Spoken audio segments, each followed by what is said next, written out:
Going to run through 4 of the best stocks to buy in January with some strong upside. We're going to look at their historical performance. As always, we will run through the dividend safety, looking at their financial metrics, and then we will get them through our valuation model, getting to the intrinsic value, and then the acceptable buy price given our investor margin of safety, and taking a look and seeing what Wall Street expect for these prices over the next 12-month period. So let's jump into the first stock. We have Visa Inc. Incorporated, ticker symbol V. Now 2023 was a strong year for Visa and they currently sit towards the 52-week high. They do offer a yield of 0.79% and we can see a forward PE of 26.5.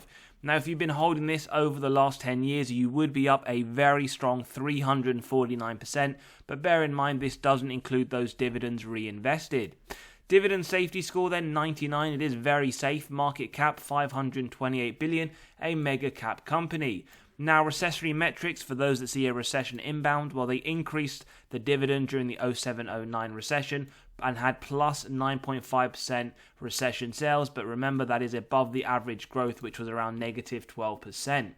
Dividend growth, well we love this company and one of the reasons for it is that double-digit increases consistently. 16% in October 23, 16% on average over the last 5 years, 18% over the last 10 years. So they are increasing their dividend at a very rapid rate and they have increased those dividends for the last 15 years. Now, dividend yield theory, as always, states that the company is undervalued when the current yield sits above the 5-year average. So we have our first sign of undervaluation, 0.79 versus 0.67. But bear in mind, we're not looking at any of these in isolation and we'll draw our conclusions towards the end. Likewise, forward PE 26.5, sitting below the 5-year average of 29.2. And when we compare it to the financial sector PE at 11.5, Visa does sit significantly higher. As always, free cash flow payout, we do ignore the earnings. It is susceptible to manipulation by management through their accounting. Now, personally, I do like to see below 60%. Gives me faith that management can offer double-digit dividends increases, which is what we've come to love with Visa. The last 10 years pretty much, in fact, been nearly below 20% every single year. 2023 at 19%, very strong, and there is no reason why we shouldn't see those double-digit increases in 2024. Free cash flow per share, well, 266 in 2014, 962 in 2023. Very strong growth. It isn't consistent, but it is still growing at a very strong rate over the 10-year period. And 2024, it is expected to go higher once again. Sales growth, I mean, typically for steady moderate growth, 3 to 7% is our target. With Visa, it's double digits nearly every single year, although do note that COVID year where they dropped negative 5%, which could be seen as justified. 2023 coming in at 11% to the top line. Numerically speaking then, 13 billion in 2014, 33 billion in 2023, more than doubled their top line over the 10-year period. And on top of that, shares outstanding, very nice to see. They are returning excess cash to investor pockets, 2.52 billion in 2014, 2.09 in 2023. So not only are you getting a double-digit dividend increase, but the company are returning their excess cash through share buybacks. ROIC, as always, we look for a minimum of 10%. It shows us management are able to effectively allocate their capital. 34% in 2023, extremely positive. This is one of the strongest metrics that I do like, especially with Visa company. Operating margin, free cash flow margin, I mean, consistently very, very high, well above the minimums we look for. They are an absolute free cash flow machine, as we can see here, and their operating margins are very, very high, which is always very positive. Therefore, in theory, the bottom line net income should also be quite high, and that does lead to those nice dividend increases. Net debt to EBITDA, earnings before interest, tax, depreciation, amortization, shows us the dividend safety as well as balance sheet strength. As we can see, these show us the number of years it would take the company to pay off all of their debt net of cash on hand. 0.05 in 2023. It would barely even take them a few days to pay it all off, so it has a very strong balance sheet, and we can see that dividend remains to be fully secure. So let's jump into the valuation model. As always, if you do enjoy the content, values being provided, smash that like button, hit the subscribe and bell button so you are continually notified of these videos as they drop. Now, we do typically do a deep dives on these companies, running through each one of these models and explaining. For today's episode, we'll get straight into the intrinsic value calculation, which is just the average of the 3 models used for today's episode, coming to $301.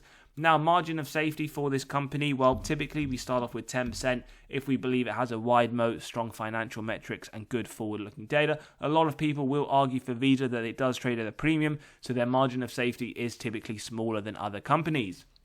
Now, if you do move this to a 15%, we can see it is around a buy at $256. So currently, based on our estimates and judgments, we see around 10 to 15% margin of safety for Visa. Now, in terms of Wall Street and what they forecast, we can see they are looking at around 10% upside over the next 12 months. So in conclusion, for Visa, which is a premium company, it does have one of the best metrics that we run through, and regular viewers will note that based on the differences. It is trading around a 10 to 15% margin of safety, with Wall Street expecting over the next 12-month period for the share price to go up around 10%.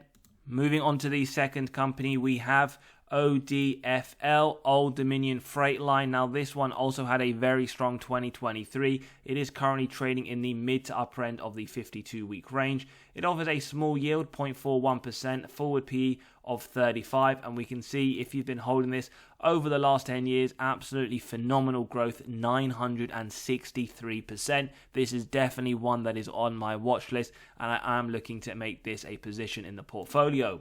Dividend safety, 81, very safe. Market cap, 43 billion, a large cap company.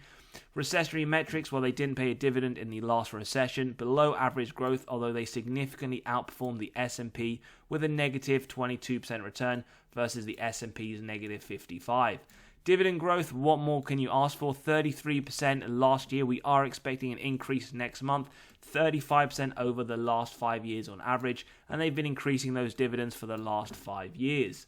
In terms of dividend yield theory, where we can see reasonable valuation, 0.41% yield versus the 5-year average of 0.39, and the same could be said from the forward PE, 30.9 versus 28.8. Now, when we do compare Old Dominion to the industrials, we see industrials sitting significantly lower at 19.6. So let's take a look at the free cash flow payout. Well, it is pretty much below 20% for the majority of the last 10 years. 2022, 15%, 23 expected 29%, 24 expected to go lower. So we should be expecting some strong dividend increases again from ODFL next month. Free cash flow per share, very rapid growth, 43 cents in 2013, 8.16 in 2022, although do note it is expected to come slightly lower in 2023 before going back up in 2024. Now, sales growth, double digits, is very strong and very positive to see. Last 2 years, or 21, 22, in fact, from the annual reports, strong growth, although we can see, based on the annual report, that we are expecting a negative 5% drop to the top line. But as always, if you subscribe and hit that bell button, we will discuss their annual report and quarterly earnings when it drops. So numerically, we can see still some very strong growth, nearly 3 times to the top line, 2.3 billion to 6.3 in 2022. They also do a lot of share buybacks and consistently, although do note these shares outstandings aren't that much at 129 million, which is now around 110 million based on the last 12 months. So let's jump into the ROIC, very, very strong, double digits, and it has increased over the last 2 years. And even though 2023's figure is expected to drop, it is still very healthy at 37%. Operating margin, free cash flow margin, well, we can see on the operating margin, not only is it very positive as it's above the minimum, but it has also been increasing, 28 expected in 2023, and we can see a very similar story to the free cash flow margin. It has increased from the beginning of the period, and although it is dropping, it is still expected to be very decent at 10% in 2023's annual report. Net debt to EBITDA, well, we can see a phenomenal balance sheet. Dividend is also very safe, so I do love it. It wouldn't even take them 1 day to pay off all of their debt net of cash on hand. So let's jump into the valuation model, and as always, if you do want to click on the pinned comment below, you can grab a copy of the intrinsic value calculator, getting to the intrinsic value as well as the acceptable buy price of companies in your own portfolio or those on your watch list. So we start again, margin of safety of 10%, and we can see it is pretty much a few dollars shy. So for ODFL, it is one that's trading around a 10% margin of safety. Well, what do Wall Street say? Well, they also see some nice upside over the next 12 months, by around 5 to 10%. Now, this is a very high quality company in my opinion. Over the last 10 years, it has had a phenomenal performance. Now, it doesn't always mean that this is going to happen in the future, but given the metrics and the way the company is heading, this is one that I may even do a deep dive on the channel, but it is one that I will be looking to add at around a 20% margin of safety around the $350 mark. And as always, let me know your thoughts in the comments below with these type of companies that we run through. We then move on to company number 3, which is a new one on the channel we haven't reviewed before. Constellation Brands, ticker symbol STZ. Now, it is trading in the midpoint of the 52-week range, a yield of 1.42%, forward PE of 20.95, and over the last 10 years, it has been up around 214%. So let's take a look. Dividend safety, it is 70, it is safe. Market cap, 46 billion, it is a large cap company. In terms of recessionary metrics, well, they didn't pay a dividend in the last recession.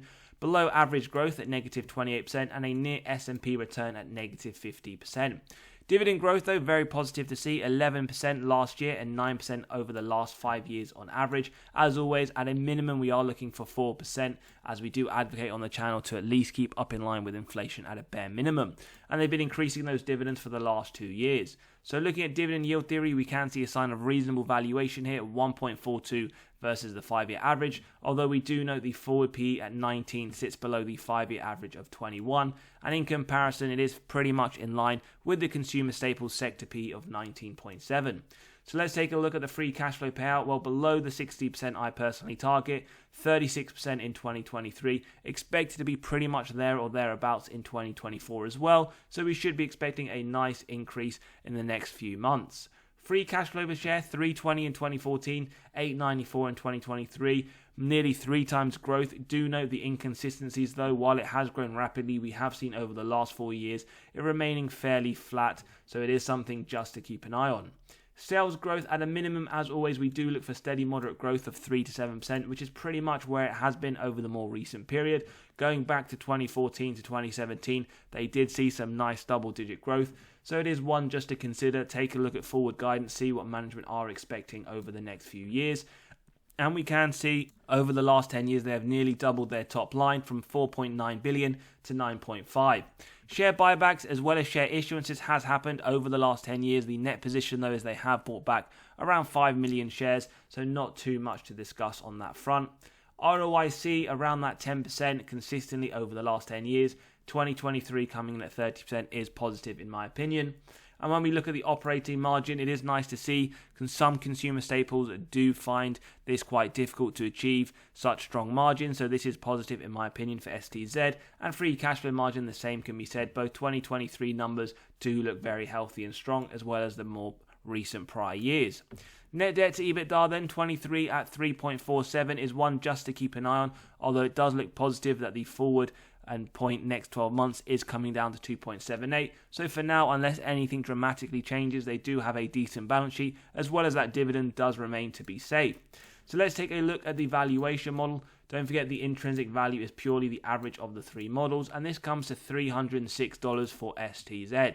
So when we take a look at the margin of safety at 10%, it is a buy up to 275.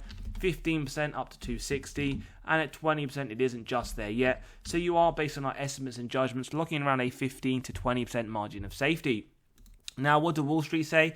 Well, they see some nice upside over the next 12-month period at around 20%. So in conclusion, for STZ Constellation Brands, we see around 15 to 20% margin of safety, with Wall Street expecting a 20% upside over the 12-month period. We then move on to stock number 4, which is TSM, Taiwan Semiconductor Manufacturing. Now, 2023, also a positive year. They are trading towards the mid to upper end of the 52-week range. They offer a forward yield of 1.8% and a forward PE just below 20.